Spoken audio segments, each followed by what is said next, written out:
നമസ്കാരം. സമ്പത്ത് കാലത്ത് തൈ 10 വെച്ചാൽ ആപത്ത് കാലത്ത് കാ 10 തിന്നാം. ഇത് പഴയ നാടൻ പ്രയോഗമാണ്. കാര്യം നമ്മൾ ജീവിതത്തിൽ പ്രതിസന്ധികളും പ്രയാസങ്ങളൊക്കെ ഉണ്ടാകുമ്പോഴാണ് ഇൻവെസ്റ്റ്മെൻറ്റുകൾ ഇല്ലല്ലോ എന്നൊരു ചിന്ത നമ്മുടെ മനസ്സിലേക്ക് വരുന്നത്. അപ്പോൾ ആ ഇൻവെസ്റ്റ്മെൻറ്റുകൾ എങ്ങനെയാണ് നമ്മൾ ചെയ്യേണ്ടത്, അതിന് റിട്ടേൺസ് എങ്ങനെയാണ് നമുക്ക് കിട്ടുന്നത് എന്നൊക്കെ ഒരുപാട് സുഹൃത്തുക്കൾ എന്നോട് ചോദിച്ചു. അപ്പോൾ അത് കറക്റ്റായിട്ട് പറഞ്ഞു തരുന്ന ഒരു വ്യക്തിയെ, ആ പ്രസ്ഥാനത്തെയുമാണ് ഞാനിന്ന് ലൈവ് ടിവിയുടെ intermediate team choice of Kerala എന്ന പ്രോഗ്രാമിലൂടെ നിങ്ങൾക്കായി പരിചയപ്പെടുത്തുന്നത്. നമ്മുടെ തിരുക്കൊച്ചി ഫിനാൻഷ്യൽ സർവീസ്, അതിൻ്റെ ബഹുമാന്യനായ വ്യക്തി എന്നോടൊപ്പമുണ്ട്. നമുക്കൊന്ന് പരിചയപ്പെടാം. ഒരുപാട് കാര്യങ്ങൾ അറിയാം, പറയാം.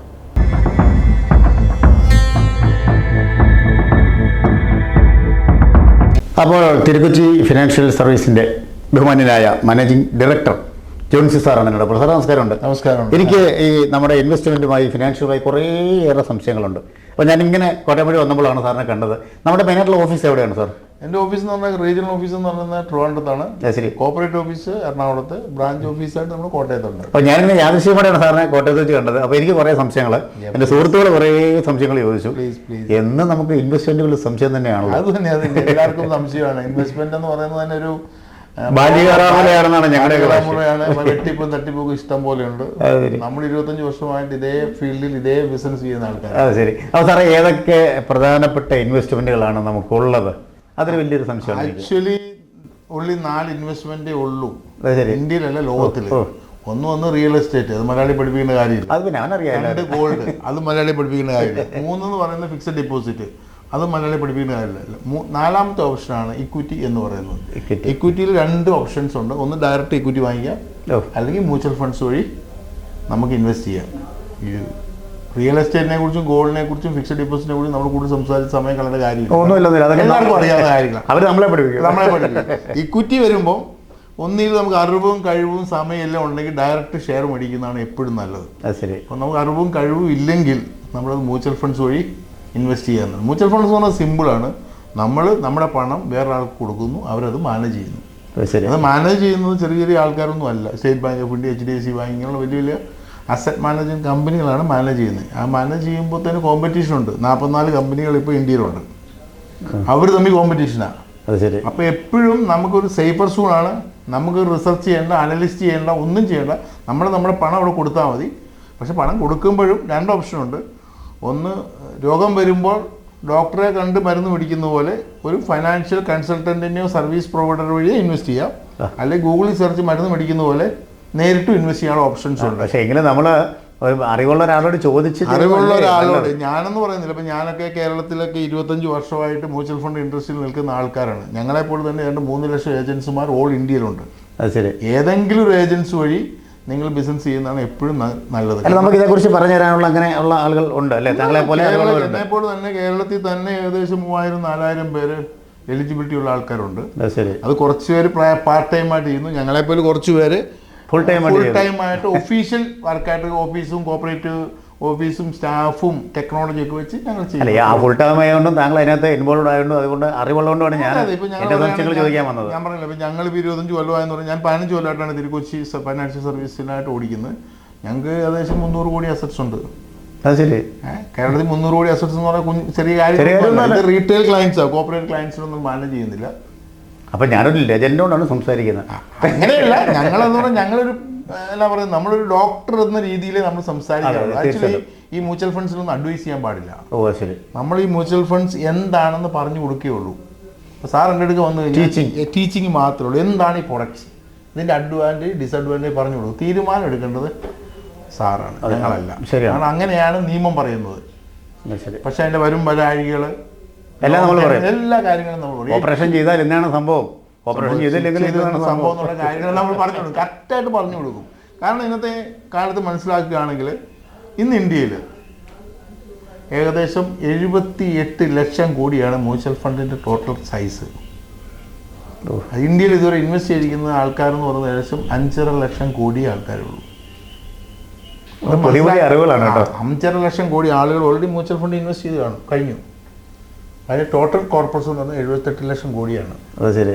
അപ്പോൾ കേരളത്തിലൊരു പ്രശ്നം തന്നെ, കേരളത്തിൽ ഏറ്റവും കൂടുതൽ ആളുകൾ ഇൻവെസ്റ്റ് ചെയ്യുന്നത് ഒന്നിൽ ഗോൾഡിൽ, അല്ലെങ്കിൽ റിയൽ എസ്റ്റേറ്റിൽ, അല്ലെങ്കിൽ ഫിക്സഡ് ഡെപ്പോസിറ്റ്. ഇപ്പോൾ കുറച്ചൊക്കെ മാറിയിട്ടുണ്ട്. ഇപ്പോൾ ഞാൻ പറയുകയാണെങ്കിൽ കഴിഞ്ഞ മാസത്തെ കണക്കനുസരിച്ച് കേരളത്തിൽ ഏകദേശം 98,000 crores, അതായത് near to 1 lakh crores mutual ഫണ്ട്സിൽ ടോട്ടൽ കളക്ഷൻ വന്നിട്ടുണ്ട്. ശരി. അപ്പോൾ കേരളത്തിലെ മലയാളികളുടെ രീതികളും മാറിയിട്ടുണ്ട്. പക്ഷേ മ്യൂച്വൽ ഫണ്ട്സ് എന്ന് പറയുന്നതിനകത്ത് ഒത്തിരി പ്രൊഡക്റ്റുകളുണ്ട് കേട്ടോ. ഉണ്ടല്ലേ? അത് ആളുകൾ വിശ്വസിക്കുന്നതെന്ന് വെച്ചാൽ മ്യൂച്വൽ ഫണ്ട് എന്ന് പറയുന്നത് ഒരു സേവിങ് അക്കൗണ്ട് അങ്ങനെയൊക്കെയാണോ? അത് പല രീതിയിലുണ്ട്. മ്യൂച്വൽ ഫണ്ട് 2 വെറൈറ്റി ഉണ്ട്. ഒന്ന് ഫിക്സഡ് ഇൻകം, ഒന്ന് equity. Fixed income is always alternate to fixed deposits. ഇത്ര വർഷം കഴിഞ്ഞ് നമുക്കത് ഈ മ്യൂച്വൽ ഫണ്ട് അഡ്വാൻറ്റേജ് ആണ്. ഇത്ര വർഷമൊന്നുമില്ല, നമുക്ക് എപ്പോൾ എടുക്കാം, എപ്പോൾ എടുക്കാം. അല്ല, എനിക്ക് സംശയമായിരുന്നത് കേട്ടോ. ഇല്ല, മ്യൂച്വൽ ഫണ്ടിൽ ദിവസവും കാലമൊന്നുമില്ല. ഇന്ന് ഇൻവെസ്റ്റ് ചെയ്യാൻ നാളെ എടുക്കാം, അങ്ങനെയാണ്. പക്ഷെ എന്താണ് വാല്യൂ അത്രേ കിട്ടുള്ളൂ, ഗ്യാരണ്ടി ഒന്നുമില്ല. മ്യൂച്വൽ ഫണ്ടിൻ്റെ ഏറ്റവും ക്യാപിറ്റലോഗ് എഴുതുന്നതാണ് mutual fund investment subject to market risk. Market അനുസരിച്ച് വേരിയേഷൻ വരും. ഇത് മ്യൂച്വൽ ഫണ്ട് ഇക്വിറ്റി എന്ന് പറയുന്നത് സിമ്പിൾ ആസ് ഇറ്റ് ഈസ്. ഒരു മലയാളിക്ക് മനസ്സിലായ സിമ്പിളാണ്. ഒരു ECG ഇല്ലേ, മനസ്സിലായി. ആ വേരിയേഷൻ ഇങ്ങനെ ഉണ്ടായിക്കൊണ്ടേയിരിക്കും. രാവിലെ വൈകിട്ട് നോക്കിക്കൊണ്ടിരുന്നത് ഇതിങ്ങനെ തന്നെ മാറിക്കൊണ്ടേയിരിക്കും. സ്വർണ്ണത്തിന്റെ വില കൂടുന്ന പോലെ ഇങ്ങനെ കയറി ഇറങ്ങി. സ്വർണ്ണത്തിന് വില കൂടുക തന്നെ മ്യൂച്വൽ ഫണ്ടിൻ്റെ വില. സ്വർണ്ണത്തിൽ വേണമെങ്കിൽ നമുക്ക് ഇപ്പോൾ സ്വർണ്ണത്തെക്കുറിച്ച് സാറ് പറഞ്ഞു, സ്വർണ്ണത്തിൽ 4-5 ഓപ്ഷൻസ് നമുക്ക് അവൈലബിൾ ആണ്. ഫിസിക്കൽ ഗോൾഡ് മേടിക്കാം, പേപ്പർ ഗോൾഡ് മേടിക്കാം. ഫിസിക്കൽ ഗോൾഡ് മേടിച്ചുള്ള കുഴപ്പമൊന്നുമില്ലേ? ഫിസിക്കൽ ഗോൾഡ് മേടിച്ച് കഴിഞ്ഞാൽ ഇപ്പം GST 3%, പണികൂലി 4 തൊട്ട് നമുക്ക് അങ്ങോട്ടും ഏറ്റവും മിനിമം 4% ആണ്. ഇപ്പം അതേ സംഭവം നമുക്ക് വേണമെങ്കിൽ മ്യൂച്വൽ ഫണ്ട് വഴി ഫിസിക്കൽ ഗോൾഡ് മേടിക്കും. താങ്കളെ നേരത്തെ പരിചയപ്പെടേണ്ടതായിരുന്നു. ഒരുപാട് അതിന് ലേറ്റ് താമസിച്ച് പോകുന്നൊന്നും ചിന്തിക്കേണ്ട. ഇന്ന് ഇസ് ബെസ്റ്റ് ടൈം. ഇന്ന് തന്നെ തുടങ്ങുക എന്നുള്ളതാണ്. നമ്മൾ ഇന്ന് തുടങ്ങിയാൽ വീണ്ടും ലേറ്റ് ആയി കഴിഞ്ഞാൽ വീണ്ടും അടുത്ത ഇതിലേക്ക് പോകും. പക്ഷെ ഇതിനെല്ലാം ചെയ്യുന്നതിന് മുമ്പ് നമ്മൾ അറിഞ്ഞിരിക്കേണ്ട ഒരു കാര്യമുണ്ട്. ഈ നമ്മുടെ കുട്ടി ഉണ്ടായി കഴിയുമ്പോൾ ഇമ്മ്യൂണൈസേഷൻ ടെസ്റ്റുകൾ നടത്തും. അതായത് പ്രതിരോധ കുത്തിവയ്പ്പ്. ഈ പ്രതിരോധ കുത്തിവയ്പ്പ് സാർ എൻ്റെ അടുക്ക് വന്നാൽ ഞാൻ ആദ്യം പറഞ്ഞതാണ്, സാറ് ഫൈനാൻഷ്യൽ ഇമ്മ്യൂണൈസേഷൻ ടെസ്റ്റ് ആദ്യം നടത്തണം. അത് നടത്താതെ മ്യൂച്വൽ ഫണ്ടിൽ കൊണ്ട് ഇൻവെസ്റ്റ് ചെയ്യുക, ഗോൾഡിൽ ഇൻവെസ്റ്റ് ചെയ്യുക, ആ ഒരു ഈ അറിവില്ലായ്മ മൂലം ഒരുപാട് പ്രശ്നങ്ങൾ വരുന്നുണ്ട്. ഇപ്പൊ ഇന്ന് തന്നെ പേപ്പർ കണ്ടില്ല, മനോരമ 6 കോടി രൂപ ഒരാളുടെ പോയി. ഈ വെർച്വൽ അറസ്റ്റ് എന്ത് പറ്റുന്നതാണ്? ഇത്ര നമ്മുടെ സാക്ഷരത കേരളത്തിൽ ഇങ്ങനെയൊക്കെ സംഭവിക്കുന്നതെന്ന് വെച്ചാൽ ഇതിനകത്ത് മനസ്സിലാക്കിയിരിക്കുന്ന കാര്യം എന്ന് വെച്ചാൽ ഇപ്പോൾ സോഷ്യൽ മീഡിയ എന്ന് പറയുന്ന ഫൈനാൻഷ്യൽ റിലേറ്റഡ് ആയിട്ട് വരുന്ന വീഡിയോസിൽ 90% ഫേക്കാണ്. അതിന് നമ്മൾ എന്നാ ചെയ്യണമെന്ന് വെച്ചാൽ, നമുക്ക് സമയമില്ലെങ്കിൽ പോലും ഈ പേപ്പറുകൾ വായിക്കുക. അത് നമ്മൾ സമയം കിട്ടുന്നില്ല. ഈ പേപ്പർ വായിച്ചുള്ള ഗുണം എന്നാണെന്നറിയാമോ? അതിൽ 95% കറക്റ്റാണ്, 5% ഫേക്കുള്ളൂ. അതെ. ഇപ്പം നമ്മുടെ കേരളയിൽ ഇഷ്ടംപോലെ പേപ്പേഴ്സ് ഉണ്ട്. അത് വായിച്ചു കഴിഞ്ഞാൽ നമുക്ക് മനസ്സിലാവും. ഇപ്പം എനിക്ക് മനസ്സിലായത്, കഴിഞ്ഞ 2-3 മാസമായിട്ട് പൈസ പോയവരാരും തന്നെ പേപ്പർ വായിക്കത്തോളാം. കാരണം എല്ലാ ദിവസവും പേപ്പറിൻ്റെ ഫ്രണ്ട് പേജിലുണ്ട് ഇഷ്ടമുണ്ട്. അതുകൊണ്ട് പേപ്പർ വായിക്കുക. ഞാൻ പറഞ്ഞു വന്ന് വീണ്ടും ഇമ്മ്യൂണൈസേഷൻ ടെസ്റ്റ് നടത്തുന്ന സാറ് ഇപ്പം വരികയാണെങ്കിൽ, ഒരു കല്യാണം കഴിച്ചൊരു വ്യക്തി 2 കുട്ടികളുണ്ടെങ്കിൽ ആദ്യം ചെയ്യേണ്ടതെന്ന് വെച്ചാൽ, അവൻ്റെ ഫാമിലിയെ പ്രൊട്ടക്റ്റ് ചെയ്യാൻ വേണ്ടി ടേം ഇൻഷുറൻസ് എന്ന സംഭവമുണ്ട്. ആ ടേം ഇൻഷുറൻസ് ഇടും. ടേം ഇൻഷുറൻസ് കേൾക്കുമ്പോൾ തന്നെ ആളുകൾ ചോദിക്കും, ഇൻഷുറൻസ് വയ്ക്കാം. ഇൻഷുറൻസ് അല്ല, ഞാൻ ചോദിക്കാൻ വരുമായിരുന്നു. ഇപ്പം നമുക്ക് സാറിനൊരു വണ്ടിയുണ്ട്, സാർ വണ്ടി ഇൻഷുർ ചെയ്യുന്നില്ലേ? ഉണ്ട്. എന്തിനു വേണ്ടിയാ? വേറൊരാളെ പോയി തട്ടിയാൽ നമുക്ക് പ്രൊട്ടക്ഷൻ നമ്മുടെ കയ്യിൽ നിന്ന് പോകരുതൊന്നും. അപ്പോൾ നമുക്ക് എന്തെങ്കിലും പറ്റിയാലോ? നമ്മുടെ ഫാമിലി എങ്ങനെ ജീവിക്കും?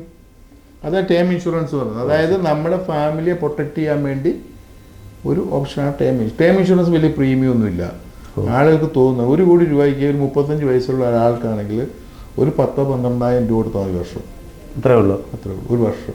That mean something happen to that person. 1 കോടി രൂപ ഫാമിലി കിട്ടും. ഫാമിലി സേഫായി. പക്ഷേ ജീവിച്ചിരുന്നു കഴിഞ്ഞാൽ ഒന്നും കിട്ടത്തില്ല കേട്ടോ. 60-65 ദിവസം അടയ്ക്കണം. രണ്ടാമതാണ് സാറിനറിയാം, ഇപ്പോൾ ഏറ്റവും വലിയ പ്രശ്നമാണ് ഹോസ്പിറ്റൽ ബിൽസ്. അതെ, അതൊരു വലിയ പക്ഷേ ഹെൽത്ത് ഇൻഷുറൻസ് എടുക്കുക. ഹെൽത്ത് ഇൻഷുറൻസും ടേം ഇൻഷുറൻസും എടുത്തു കഴിഞ്ഞ് ആർക്കും അറിയത്തില്ലാത്തൊരു അസുഖമാണ് കേരളത്തിൽ. പക്ഷേ മിക്കവാറും ആളുകൾക്ക് ഇപ്പോൾ ഉണ്ട് ക്യാൻസർ. അതെ, കേരളത്തിൽ സർവ്വസാധാരണമായി മാറിയിരിക്കുന്നത്. ഇപ്പോൾ പല ഹോസ്പിറ്റലിലെയും ഹോർഡിങ്സ് നോക്കി കഴിഞ്ഞാൽ, സ്പെഷ്യലി ലേഡീസിന് 10 പേരെ ടെസ്റ്റ് ചെയ്ത 2 പേർക്ക് ബ്രസ്റ്റ് ക്യാൻസർ ഉണ്ടെന്നാണ്. ശരിയാണ്. ഒരു ഹോർഡിംഗ് ഉണ്ട് കേരളത്തിൽ, ഒരു ഹോർഡിങ്സ് വെച്ചിരിക്കുന്നത് കണ്ടു. അപ്പം ഈ ക്യാൻസർ കെയർ പോളിസി ഉണ്ട്. അതിനും വളരെ ചീപ്പ് പ്രീമിയം ഉള്ളൂ. അത് നമ്മൾ മന്ത്ലി ആണോ അടയ്ക്കേണ്ടത്? മന്ത്ലി അടയ്ക്കാം, ആനുവലി അടയ്ക്കാം. ക്യാൻസർ കെയർ പോളിസിയുടെ അഡ്വാൻറ്റേജ് എന്താണെന്ന് വെച്ചാൽ, നമ്മുടെ വെൽത്ത് ക്രിയേറ്റ് ചെയ്ത വെൽത്ത് എറോഡായി പോകില്ലെങ്കിൽ, അത് ശരി, വരാതിരിക്കട്ടെ ആർക്കും. അത് കഴിഞ്ഞാൽ കാര്യം അങ്ങനെ കാലഘട്ടത്തിലൂടെ നമ്മൾ പോകേണ്ടത്. നമുക്ക് ആളെ തിരിച്ചു കിട്ടത്തില്ല. ചെറിയ ക്യാൻസറാണ് കിട്ടും. ഇഷ്ടം 50 ലക്ഷം, 1 ലക്ഷം, 50 ലക്ഷം, 1 കോടി രൂപ നമ്മൾ സ്പെൻഡ് ചെയ്യാൻ വേണം. ഈ 3 കാര്യങ്ങൾ നമ്മൾ ആദ്യം ചെയ്തിട്ട് വേണം ഈ മ്യൂച്വൽ ഫണ്ട്സിനെ കുറിച്ചും ഇക്വിറ്റിയെ കുറിച്ചും ഒക്കെ ശരി തിങ്ക് ചെയ്യാൻ വേണ്ടി. പിന്നെ എന്നോട് ചോദിച്ചാൽ ഏറ്റവും best investment option mutual funds അല്ല. പിന്നെ ഏതാണ്? ആരും പറഞ്ഞു കൊടുക്കാത്തൊരു പ്രോഡക്റ്റ് ഞാൻ പറഞ്ഞുതരാം. ഏറ്റവും ബെസ്റ്റ് പ്രോഡക്റ്റ് രഹസ്യമാണ്. രഹസ്യമൊന്നുമില്ല, പബ്ലിക്കായിട്ട് പറഞ്ഞു. കാരണം ഈ പ്രൊഡക്ട്സിന്റെ ഗുണമെന്ന് പറഞ്ഞാൽ ഗവൺമെന്റ് എംപ്ലോയിക്ക് ഉള്ള എല്ലാ ബെനിഫിറ്റും കിട്ടുന്ന പ്രൊഡക്റ്റാണ്. ഇപ്പോൾ for example sir private company ജോലി ചെയ്താലും ഞാനും പ്രൈവറ്റ് കമ്പനി ജോലി ചെയ്യുന്ന ആളാണ്. നമ്മുടെ രണ്ടുപേരുടെ ഏറ്റവും വലിയ ആഗ്രഹമാണ് സർക്കാർ ജോലി വേണം. തീർച്ചയായിട്ടും ഇപ്പോഴും ആഗ്രഹിക്കുന്നത്. ഇപ്പോൾ ഞാൻ പറയുന്ന ഈ പ്രോഡക്റ്റിൽ സാർ ഇന്ന് ജോയിൻ ചെയ്യുകയാണെങ്കിൽ, സാറിന് അറിയാവുന്ന ഒരു 25 വയസ്സ് 30 വയസ്സുള്ള ഒരാൾ ജോയിൻ ചെയ്യുകയാണെങ്കിൽ, ഞാൻ പറയുന്ന ഈ പ്രൊഡക്റ്റ് നിങ്ങൾ എടുക്കുകയാണെങ്കിൽ നിങ്ങൾ സർക്കാർ ഉദ്യോഗസ്ഥനാണ്. അതൊരു പുതിയ അറിവാണല്ലോ. കേൾക്കട്ടെ. കാരണം എന്ന് വെച്ചാൽ നാഷണൽ പെൻഷൻ സ്കീം എന്ന് പറയും. അത് ശരി. 2006 ശേഷം ഒരു സർക്കാർ ഉദ്യോഗസ്ഥനും കോൺട്രിബ്യൂട്ടർ ഇതില്ല, പെൻഷൻ ഇല്ല, ഗ്യാരണ്ടീഡ് പെൻഷൻ ഇല്ല. അതിന് സ്റ്റാറ്റ്യൂട്ടറി പെൻഷൻ എന്ന് പറയും. അതായത് നമ്മൾ സർക്കാർ ജോലി കയറി കഴിഞ്ഞാൽ ലാസ്റ്റ് സാലറിയുടെ 50% ജീവിതകാലം മുഴുവൻ കിട്ടും. 2006 തൊട്ട് അബോളിഷ് ചെയ്ത് കളഞ്ഞു. ചില സെക്ടറിലുണ്ട് കേട്ടോ. അപ്പോൾ ഇപ്പോൾ എന്താണെന്ന് വെച്ചാൽ കോൺട്രിബ്യൂട്ടറി പെൻഷനാണ്. സാറ് 14% 12% അടയ്ക്കുക, ഗവൺമെൻറ് സർക്കാർ അടയ്ക്കുക. നമ്മൾ 60 വയസ്സോ 55 വയസ്സോ എത്തുമ്പോൾ നമുക്കൊരു 60% വിഡ്രോ ചെയ്യുക, 40 ലക്ഷം കമ്പൽസറി ആനുവിറ്റി വാങ്ങിച്ചേ പറ്റുള്ളൂ. ഇതേ സംഭവം, ഇതേ പ്രോഡക്റ്റ് ഇതേപോലെ നമുക്ക് പബ്ലിക്കിന് ഓപ്പണാണ്. അപ്പോൾ സാറിന് ഈ പോളിസി ഇത് എടുത്ത സ്കീമിൽ ചേർന്നാൽ പോലെ. അതായത് അവിടെ 14% സർക്കാർ അടയ്ക്കും, 14% നമ്മൾ അടയ്ക്കണം. ഇവിടെ നമുക്ക് വേണമെന്നുണ്ടെങ്കിൽ നമ്മൾ 28% നമ്മൾ അടയ്ക്കണം. അവിടെ സർക്കാർ അടയ്ക്കുന്നതുകൊണ്ട് നമ്മൾ അടച്ചു കഴിഞ്ഞാൽ നമുക്കും ഗവൺമെൻറ് ജോലിയായി, ആരുടെ മുമ്പിൽ തല കുനിക്കേണ്ട, ധൈര്യമായിട്ട് നടക്കാം. ബാക്കിയുള്ള റിമെയിൻ ടേംസ് ആൻഡ് കണ്ടീഷൻ എല്ലാം സെയിമാണ്. പിന്നെ ഇന്ന് നമ്മൾ സംസാരിക്കുന്ന പുതിയൊരു നിയമം വന്നിട്ടുണ്ട്. മനോരമ പേപ്പർ നോക്കിയാലും മതി, ഏറ്റവും ലാസ്റ്റ് പേജിൽ. ശരി. നേരത്തെ ടോട്ടൽ കോർപ്പസിൻ്റെ 60% വിഡ്രോ ചെയ്യാൻ പറ്റുള്ളായിരുന്നു. ഇന്ന് സർക്കാർ പുതിയതായിട്ട് നിയമം കൊണ്ടുവന്നിട്ടുണ്ട്. ടോട്ടൽ കോർപ്പസ്, ഇപ്പോൾ നമ്മൾ ഫോർ എക്സാമ്പിൾ 25 വയസ്സുള്ള ഒരാൾ ഇത് ചേർന്നു, 15 വർഷം കഴിയുമ്പോൾ വിഡ്രോ ചെയ്യാൻ പറ്റും. 80% പൈസയായിട്ട് വിഡ്രോ ചെയ്യാം, 20% മാത്രം പെൻഷൻ വാങ്ങിച്ചാൽ മതി. ശരി. ഇപ്പം ഞാൻ പറയുന്നത് ഇത്രേ ഉള്ളൂ. ഒരു മനുഷ്യന് സാമ്പത്തിക ഭദ്രത ഉണ്ടാകണമെങ്കിൽ ആ പൈസ ബ്ലോക്കാണ്, എടുക്കാൻ പറ്റാതാണ്. മ്യൂച്വൽ ഫണ്ടിലെ പ്രശ്നം എന്താണെന്നറിയാമോ? ഞാൻ ആദ്യമേ പറഞ്ഞു, ഇന്ന് ഇൻവെസ്റ്റ് ചെയ്യാൻ നാളെ എടുക്കാം. ശരി. അപ്പോൾ അതിൻ്റെ വാല്യൂ നമുക്ക് കിട്ടത്തുള്ളൂ. കിട്ടത്തുള്ളൂന്നല്ല, നമുക്ക് ഈ വാല്യൂ കൂടുന്നില്ല. ഫോർ എക്സാമ്പിൾ കഴിഞ്ഞ 3 വർഷമായിട്ട് ആവറേജ് റിട്ടേൺ ഒക്കെ ഭയങ്കരമാണ്. അപ്പോൾ നമുക്ക് ആഗ്രഹങ്ങൾ വരും. ഇപ്പോൾ ഒരു വണ്ടിയുണ്ട് സ്വിഫ്റ്റ്, 10 ലക്ഷം രൂപ, ചിലപ്പോൾ 2 മാസം കൊണ്ട് 20 ലക്ഷം ആവും. അപ്പോൾ എന്നാ സംഭവിക്കും? ഈ സ്വിഫ്റ്റ് മാറ്റി ഹോണ്ട സിറ്റി ആകാൻ മോഹം വരും. അപ്പോൾ നമ്മൾ സെല്ല് ചെയ്യും. 10 കിട്ടിയാൽ 100 മോഹം എന്ന പഴയ പാട്ട് പോലെ. മോഹമില്ല, അങ്ങനെ പറ്റത്തില്ല. നമ്മൾ 2 കാര്യങ്ങൾ ജീവിതത്തിൽ മനസ്സിലാക്കിയിരിക്കുക. നമ്മുടെ ജീവിതത്തിൽ 2 കാര്യങ്ങൾ നടക്കും. സാറിൻ്റെ അഭിപ്രായത്തിൽ 2 കാര്യങ്ങൾ എന്താണ്? ഒന്ന് നമ്മൾ ജീവിച്ചിരിക്കും, ഒന്ന് നമ്മൾ മരിച്ചു പോകും. പറയാൻ വന്നാണ്. മരിച്ചു പോയാൽ നമ്മൾ ഏറ്റവും ഹാപ്പിയസ്റ്റ് മാൻ, അതോടുകൂടി തീർന്നു. വേറെ സപ്പോസ് സാറ് ഒരു 90 വയസ്സ് വരെ ജീവിച്ചിരുന്ന ഇപ്പൊ ഇരിക്കുന്ന പരിപാടി കൊണ്ട് എത്ര വർഷം ജോലി ചെയ്യാൻ പറ്റും? പറ്റത്തില്ല. അപ്പോൾ സാർ അത് മാത്രം ചിന്തിച്ചാൽ മതി. ഒരു കല്യാണം കഴിച്ചൊരു ഭാര്യയും ഭർത്താവ് ആകെ ചിന്തിക്കുന്ന 2 കാര്യങ്ങളേ ഉള്ളൂ. നമ്മൾ ജീവിച്ചിരുന്ന ഒരു 80-85 വയസ്സ് വരെ നമ്മൾ എങ്ങനെ ജീവിക്കും. അപ്പോൾ ഇന്ന് തൊട്ട് നിങ്ങൾ സമ്പാദിക്കേണ്ട ഒരേ ഒരു കാര്യത്തിന് വേണ്ടി മാത്രം, നമ്മുടെ റിട്ടയർമെൻറ്റ്. പിള്ളേർക്ക് വേണ്ടി സമ്പാദിക്കേണ്ട, അപ്പനും അമ്മയ്ക്ക് വേണ്ടി സമ്പാദിക്കേണ്ട, ആർക്ക് വേണ്ടി സമ്പാദിക്കേണ്ട, നമുക്ക് വേണ്ടി ഓൺലി ഫോർ റിട്ടയർമെൻറ്റ്. കുട്ടികളെ പഠിപ്പിക്കുക, അവരവർ ജോലി കണ്ടുപിടിച്ച് പോയിക്കോളൂ. കാരണം ലൈഫ് ഈസ് വെരി സ്ട്രഗിൾ ആയി. ഇങ്ങനെ ഈ കാര്യങ്ങളൊക്കെ പൊതുജനങ്ങൾക്ക് അറിയിക്കുന്നതിന് വേണ്ടി താങ്കൾ ശ്രമിക്കാറില്ല? ഈ വലിയ അറിവ് ഇപ്പോൾ എന്താണെന്ന് വെച്ചാൽ നമ്മളിങ്ങനെ കാര്യങ്ങൾ പറയാൻ പോകുമ്പോൾ ആളുകൾ, പ്രത്യേകിച്ച് മലയാളികളായ, ഞാനും മലയാളിയാണ്. അതെ, ഞാനും ഇവരൊക്കെ വിചാരിക്കുന്നത് നമുക്ക് എന്താ വലിയ കമ്മീഷൻ കിട്ടുമെന്നോ. അത് ശരി. അതുകൊണ്ട് ആളുകൾക്കൊരു ഒരുപാട് കാര്യങ്ങൾ താങ്കൾ പറഞ്ഞു വളരെ ചുരുങ്ങിയ സമയം കൊണ്ട്. ഞാൻ ചോദിച്ചത് അത് തന്നെയാണ് സാറേ ഞാൻ പറഞ്ഞത്. ഇപ്പം ഞാൻ നാഷണൽ പെൻഷൻ സ്കീം എന്ന് ഞാൻ സാറിനോട് പറഞ്ഞു, സർക്കാർക്ക് ചെയ്യുന്നത് നമുക്കും ചെയ്യാൻ പറ്റും. എന്തുകൊണ്ട് ആളുകൾ ആർക്കും പറഞ്ഞു കൊടുക്കുന്നില്ല? അതെ, അതിന് കമ്മീഷൻ ഇല്ല. അതാണ്. അത് ശരി. കാരണം കാര്യം മനസ്സിലായോ? ഇന്ത്യയിലെ ഏറ്റവും ബെസ്റ്റ് ഫൈനാൻഷ്യൽ പ്രൊഡക്റ്റ് എന്ന് പറഞ്ഞാൽ ഞാൻ വിശ്വസിക്കുന്നത്, എൻ്റെ ഏറ്റവും വലിയ ആഗ്രഹം, ഒരു വർഷത്തിൽ 1000 പേരെങ്കിലും ഇതിൽ ചേർക്കണം. ഇത് 1000 പേരെ ചേർത്ത് കഴിഞ്ഞാൽ ഇത് കാണുന്ന പ്രിയപ്പെട്ട പ്രേക്ഷകർ തീർച്ചയായിട്ടും നിങ്ങൾ എൻ്റെ വഴി ചെയ്യേണ്ട. നിങ്ങൾക്ക് ഏതെങ്കിലും നാഷണലൈസ്ഡ് ബാങ്കിലോ പ്രൈവറ്റ് ബാങ്കിലോ എല്ലാ ബാങ്കിലും ലിങ്ക് ഉണ്ട്. പക്ഷെ ആരും നിങ്ങൾക്ക് പറഞ്ഞു തരാത്തത്, ഇത് നമുക്ക് ചെയ്ത് കഴിഞ്ഞാൽ ഞാനൊരു ജീവിക്കാൻ വേണ്ടി നടക്കുന്ന ആളല്ലേ. തീർച്ചയായിട്ടും, ഇതിൽ തീർച്ചയായിട്ടും. നമുക്ക് ഒരു കമ്മീഷൻ തരത്തില്ല. ഓ, പക്ഷെ അങ്ങനെ കമ്മീഷൻ കിട്ടാത്ത പ്രോഡക്റ്റുകളാണ് ഏറ്റവും ബെസ്റ്റ് പ്രോഡക്റ്റ്. നമ്മൾ കണ്ടുപിടിച്ച് അങ്ങോട്ട് പോകണം. അല്ല, ഞാനിങ്ങോട്ട് ഇറങ്ങുമ്പോഴത്തേക്ക് താങ്കളുമായിട്ട് സംസാരിക്കണമെന്ന് പറഞ്ഞപ്പോൾ എൻ്റെ ഒരു സുഹൃത്ത് ഇങ്ങനെ വാട്സപ്പിൽ, അതാണ് ഞാൻ ഫോൺ ഇങ്ങനെ വെച്ചേക്കുന്നത്. സുഹൃത്ത് എന്നോട് ചോദിച്ചത്, എൻ്റെ അച്ഛൻ അടുത്ത മാസം റിട്ടയർ ആവുകയാണ്. അപ്പോൾ ആ റിട്ടയർമെൻറ്റ് കഴിയുമ്പം കുറച്ച് പൈസ കിട്ടുമല്ലോ, അതെങ്ങനെയാണ് ഇൻവെസ്റ്റ് ചെയ്യേണ്ടത് എന്ന് താങ്കളോട് ഒന്ന് ചോദിക്കണമെന്ന് പറഞ്ഞ് ഇപ്പോൾ ടൈം മെസ്സേജ് ഇട്ടേക്കുന്നു. അതായത് റിട്ടയർമെൻറ്റ് കിട്ടിക്കഴിയുമ്പോൾ പല രീതിയിൽ റിട്ടയർമെൻറ്റ് ഉണ്ട്. കുറച്ച് ലംസം കൂടുതൽ കിട്ടുന്നവരും കുറച്ച് കിട്ടുന്നവരും പെൻഷൻ ഉള്ളവരും പെൻഷൻ ഇല്ലാത്തവരൊക്കെ ഉണ്ടാകാം. ഇപ്പം നമുക്കൊരു കുറച്ച് ഹൈ ലെവലിൽ നോക്കാം. ഇപ്പോൾ പുതിയ ഗവൺമെൻറ് റൂൾ അനുസരിച്ച് 12.25 ലക്ഷം വരെ ടാക്സ് കൊടുക്കണ്ട. അത് ശരി. ഓക്കെ. ഇപ്പോൾ സാറിൻ്റെ അഭിപ്രായത്തിൽ സ്റ്റേറ്റ് ബാങ്ക് ഓഫ് ഇന്ത്യയുടെ FD ഇൻട്രസ്റ്റ് റേറ്റ് എത്രയാണ്? ഒരു 3 ഇയേഴ്സിന് 7% കൂടി ഇല്ല. 7% ഉണ്ടോ? ഇല്ല. ഒക്കെ വെച്ചു, നമ്മൾ 7% വെച്ചു. പക്ഷേ ഇന്ത്യയിൽ ഗവൺമെൻറ് ഓഫ് ഇന്ത്യ റിട്ടയർഡ് ആയ ആളുകൾക്കും 60 വയസ്സുള്ള ആളുകൾക്കും റിട്ടയർഡ് ആൾക്ക് വേണ്ടി ഒരു പ്രൊഡക്റ്റ് ഇംപ്ലിമെൻറ്റ് ചെയ്തിട്ടുണ്ട്. Senior citizen saving scheme. 8.2% interest quarterly, life long കിട്ടും. 5 വർഷം ഫസ്റ്റ് ഇടണം, അത് കഴിഞ്ഞ് 3 ഇയേഴ്സ് റിന്യൂ ചെയ്തുകൊണ്ട് പോകണം. ഇതിൽ കൂടുതൽ എന്ത് ഗവൺമെൻറ് നിങ്ങൾക്ക് വേണ്ടി ചെയ്യുന്നത്? 30 ലക്ഷം രൂപ ലിമിറ്റ് ഉണ്ട്. ഇപ്പോൾ ഹസ്ബൻഡ് ആൻഡ് വൈഫ് ഉണ്ടെങ്കിൽ 60 ലക്ഷം രൂപ ഇടുക. 60 ലക്ഷം രൂപയുടെ 6 8 48 ഓൾമോസ്റ്റ് 5 ലക്ഷം രൂപ കിട്ടും. ബാക്കിയുള്ള പൈസ ധൈര്യമായിട്ട് മ്യൂച്വൽ ഫണ്ട്സിലോ NCDയിലോ പക്ഷേ ഇതൊന്നും ഒരു ബാങ്കിൽ ചെന്നാലോ അല്ലെങ്കിൽ വ്യക്തികളോ പറഞ്ഞത് ഒരാളെ കുറിച്ച് എനിക്ക് കംപ്ലൈൻറ്റ് ചെയ്യാൻ പറ്റത്തില്ല. കാരണം എല്ലാവരും ഇതുകൊണ്ടിരിക്കുന്ന ആൾക്കാർ അല്ല. ഞാനൊരു സീനിയർ സിറ്റിസൺ സേവിങ് സ്കീം എന്ന് പറയുന്ന സ്കീമിന് കമ്മീഷൻ ഇല്ല. അതാണ് സംഭവം. ഇപ്പം ഞാൻ മ്യൂച്വൽ ഫണ്ട് കൊണ്ട് ഇരിക്കുന്ന ഒരാൾ സാറിനോട് ഒരു സാറിൻ്റെ ഒരു ഫ്രണ്ട് റിട്ടയർഡ് ആയി 1 കോടി രൂപ കിട്ടി. ഞാൻ അവിടെ വന്ന് ഈ 60 ലക്ഷം രൂപ സീനിയർ സിറ്റിസന് വിറ്റ് കഴിഞ്ഞാൽ പിന്നെ എനിക്ക് എന്ത് കിട്ടും? ഓ, അതാണ്. അപ്പം നോർമലി ഞാൻ പറയില്ല സാർ അത് മ്യൂച്വൽ ഫണ്ട് ഉണ്ട്, ഈ സ്കീമുണ്ട്, ആ സ്കീമുണ്ടെന്ന് പറഞ്ഞ് ശ്രമിക്കും. പക്ഷെ അതല്ല. സാറൊന്ന് വിശ്വസിച്ച് നോക്കി, ഇന്ന് 7% ഇല്ലെന്ന് സാർ സ്റ്റേറ്റ് ബാങ്ക് ഓഫ് ഇന്ത്യയിലോ കാനറ ബാങ്കിലോ ഫെഡറൽ ബാങ്കിലോ മാക്സിമം സീനിയർ സിറ്റിസൺ 7% കിട്ടും. ഞാൻ I will give 8.2% 8.25% return per annum quarterly half yearly pay out അല്ലെ quarterly pay out from government of India. പൊട്ടിപ്പോത്തേ ഇല്ലല്ലോ. അത് പൊട്ടിപ്പോവില്ല. ഇത് കൂടുതൽ എന്താ പറഞ്ഞത്? അപ്പൊ അത് സാറിന്റെ കസിനോട് ഫ്രണ്ടാണ്, കസിനോട് പറയാം പൈസയുടെ അനുസരിച്ച് ആദ്യം മന്ത്ലി ഇൻഫ്ലോയ്ക്കുള്ള പൈസ സീനിയർ സിറ്റിസൺ സ്കീമിൽ ഇടുക. ഹസ്ബൻഡ് ആൻഡ് വൈഫിന്റെ പേര് കൂടുതലുണ്ടെങ്കിൽ 2 പേരും 30 ഇടുക. ബാക്കിയുള്ള പൈസ ഇൻവെസ്റ്റ് ചെയ്യാൻ താല്പര്യപ്പെടുന്നുണ്ട്. അതുപോലെ അവനെ ഒരു കാര്യം കൂടെ ചോദിച്ചിട്ടുണ്ട് കേട്ടോ. മ്യൂച്വൽ ഫണ്ട് SIP തമ്മിലുള്ള വ്യത്യാസം. അതാണ് ഏറ്റവും വലിയ കാര്യം. ഇപ്പം നമ്മൾ ഹൈലി എഡ്യൂക്കേറ്റഡ് ആളുകളോട് മ്യൂച്വൽ ഫണ്ട്സ് എന്ന് പറഞ്ഞാൽ അവർക്ക് വേണ്ട. അതെ, അവർക്ക് SIP മതി. അതെന്താണെന്നാണ് അവൻ ചോദിച്ചിരിക്കുന്നത്. ഈ SIP എന്ന് പറയുന്നത് മ്യൂച്വൽ ഫണ്ടിലെ ഒരു ഓപ്ഷനാണ്. ഓ, അത് ശരി.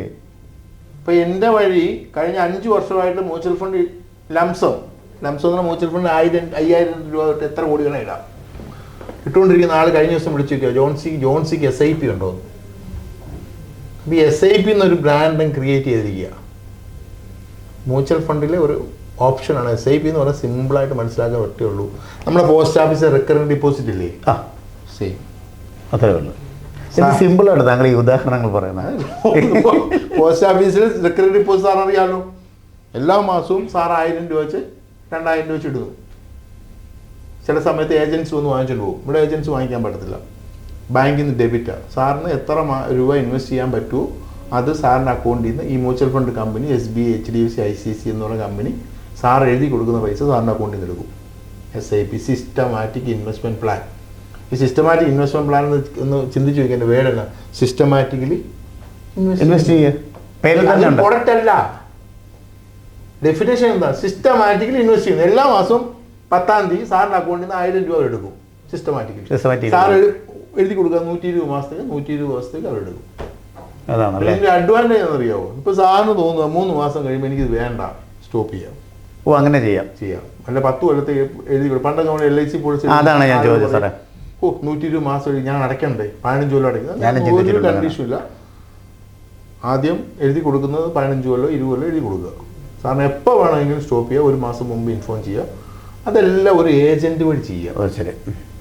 ഏജന്റിന് പറയപ്പെടുന്ന ഞങ്ങളെപ്പോലുള്ള ഏജന്റ് പറയുന്ന പേരുണ്ട് കേട്ടോ, അതാദ്യം മനസ്സിലാക്കില്ല. Mutual fund distributor. Mutual fund distributor എന്നാണ് ഞങ്ങളെ നെയിം കൊടുത്തിരിക്കുന്നത്. Mutual fund distributor.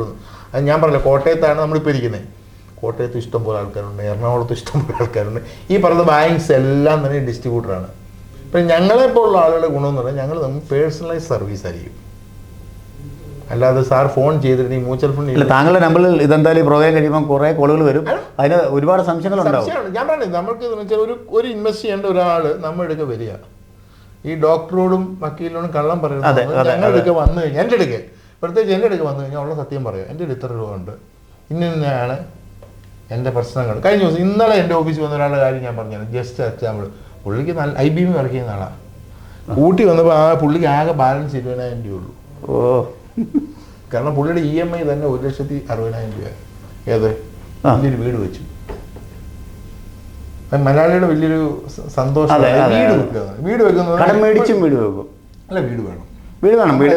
ആ വീട് നമുക്ക് പറ്റുന്ന രീതി വെക്കുക. ഒരു 30% കൂടുതൽ ടോട്ടൽ സാലറി. ഇപ്പോൾ സാറിന് 10,000 രൂപ ശമ്പളമെങ്കിൽ 3,000 രൂപ ആയിരിക്കണം EMI.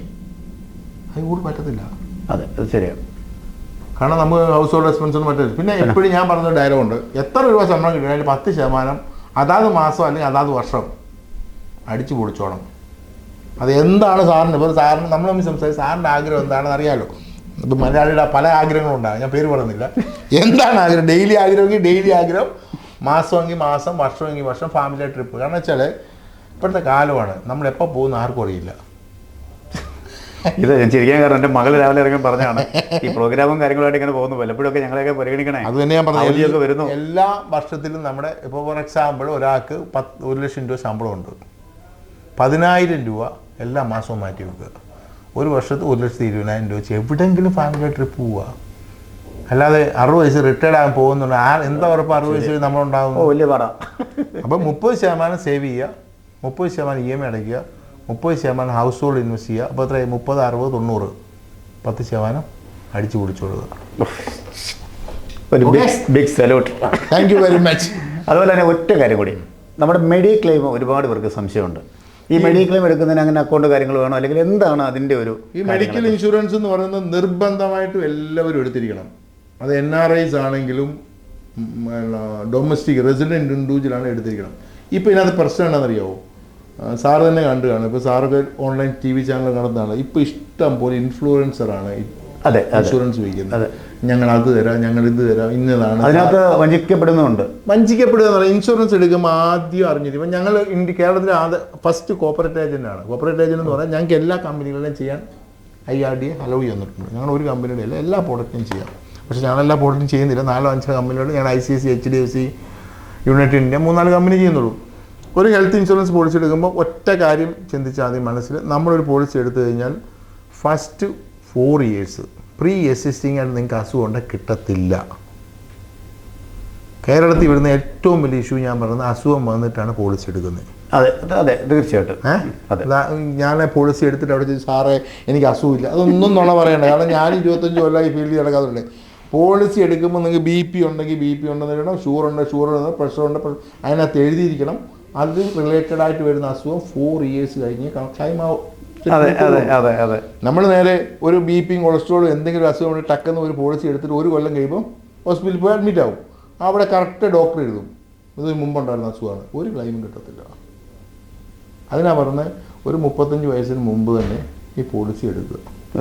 എന്തെങ്കിലും അസുഖം ഉണ്ടെങ്കിൽ 4 വർഷം കഴിഞ്ഞ് മാത്രം ക്ലെയിം ചെയ്യാൻ പറയാം. പിന്നെ ഇപ്പോൾ കണ്ടുവരുന്ന പ്രവണതയാണ് പ്രീമിയം കുറഞ്ഞ കമ്പനികളുടെ പോളിസി നോക്കി എടുക്കുക. നമ്മൾ 5 രൂപ കുറവുണ്ടെങ്കിൽ അതാണല്ലോ ഞങ്ങൾ മലയാളികൾ. ഒരു നിയമമുണ്ട് ഇതിനകത്ത്. ഇപ്പം പ്രീമിയം കുറഞ്ഞ് 2-3 കൊല്ലം തരും. അത് കഴിഞ്ഞ് നമുക്ക് മാറാൻ പറ്റത്തില്ല. കാരണം ഓൾറെഡി 3 കൊല്ലം കഴിഞ്ഞല്ലോ. എന്തെങ്കിലും ചെറിയ അസുഖം നമുക്കുണ്ടാവും. അത് കഴിഞ്ഞ് 3 കൊല്ലം കഴിയുമ്പോൾ ഒരു പ്രീമിയം കൂട്ടും. സാർ കൊടുത്തേ പറ്റൂ. ബാധ്യസ്ഥനാണ്. അല്ലെങ്കിൽ സാറിന് അടച്ചില്ല പോളിസി പോയി, ആ പൈസ പോയി. കാർ ഇൻഷുറൻസ് കൂടെ തന്നെയാണ്. മനസ്സിലായില്ലേ? അതായത് നമ്മൾ 3 കൊല്ലം പൈസ അടിച്ച് 4ാമത്തെ കൊല്ലം അടിച്ച് 5ാമത്തെ കൊല്ലം ഇവർക്ക് പോർട്ട്ഫോളിയോ ലോസ് എന്ന് പറഞ്ഞാൽ ഒരു പ്രീമിയം കൂട്ടാനുള്ള അവകാശമുണ്ട്. അത് ഗവൺമെൻറ് കൊടുത്തിരിക്കുന്ന അവകാശമാണ്. അപ്പോൾ ആരെങ്കിലും എന്തെങ്കിലും ചീപ്പർ പ്രീമിയത്തിൽ തന്നെന്ന് പറഞ്ഞാൽ അത് പോയി എടുക്കരുത്. മനസ്സിലായി. അപ്പം നമുക്കിപ്പോൾ മാരുതി സ്വിഫ്റ്റ് 2 ലക്ഷം രൂപയ്ക്ക് തരാമെന്ന് പറഞ്ഞാൽ പുതിയ കാർ സാറ് വാങ്ങിക്കുമോ? വലിയ പാടാ. വാങ്ങിക്കില്ല. അത് എന്തോ ഡാമേജുള്ള വണ്ടിയല്ലേ? ഉറപ്പാ. നമ്മളൊന്ന് ആലോചിക്കുമോ? അത് അതുപോലെ തന്നെ ആരെങ്കിലും ഇപ്പോൾ ഒരു പോളിസി കൊടുക്കുന്നുണ്ട്, ഞാൻ പേരൊന്നും പറയില്ല. എനിക്കറിയാം. പ്രഗ്നന്റ് ആണെങ്കിൽ പോലും നിങ്ങൾക്ക് ക്ലെയിം കിട്ടുമെന്ന്. അതെങ്ങനെ പറ്റും? അതായത് അവർ പറഞ്ഞ 3 വർഷത്തെ പ്രീമിയം ഒരുമിച്ച് അടയ്ക്കുക. അത് പറഞ്ഞപ്പോൾ എനിക്ക് മനസ്സിലായി, ഞാനും പറയുന്നില്ല. 50,000 രൂപ ഞങ്ങൾ തരാമെന്ന്. 50,000 രൂപ ഒന്നും വേണ്ട ഇപ്പോൾ ഒരു നോർമൽ ഡെലിവറിക്ക്. പക്ഷെ അവർ പോളിസി ക്യാപ്ചർ ചെയ്യുന്ന ഇങ്ങനെയാണ്, pregnancy also covered. If you are pregnant mean 3 months or 4 months will covered that also. അപ്പോൾ ഓട്ടോമാറ്റിക്കലി ഇത് കേൾക്കുന്ന യങ്സ്റ്റേഴ്സ് പ്രഗ്നൻ്റ് ആയിട്ടുള്ള ആളുകൾ 50,000 കിട്ടുമെന്ന് പോയി മേടിക്കും പെട്ടെന്ന് റെഡി. പക്ഷേ കണ്ടീഷൻ 3 കൊല്ലത്തെ പ്രീമിയം ഒരുമിച്ച് അടക്കണം.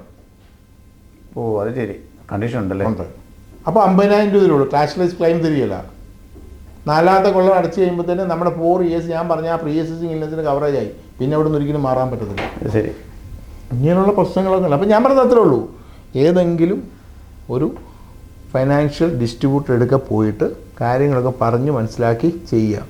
ഇപ്പോഴത്തെ ഒരു ഐഡിയ ആണ് എല്ലാവർക്കും ഓൺലൈൻ എടുക്കുക എന്നുള്ളത്. അതെ, അത് മനസ്സിലാക്കിയിരിക്കുന്നത് കാര്യം വെച്ചാൽ നമ്മൾ മൊബൈൽ ഫോണ് ലുലുന്ന് മേടിച്ചാലും ഓക്സിജനിൽ നിന്ന് മേടിച്ചാലും മൈജിയിൽ നിന്ന് മേടിച്ചാലും സർവീസ് സെൻറ്റർ ഒന്നേ ഉള്ളൂ. അതെ, ഇവരാരും സർവീസ് ചെയ്ത് തരികയില്ല. ശരിയല്ലേ?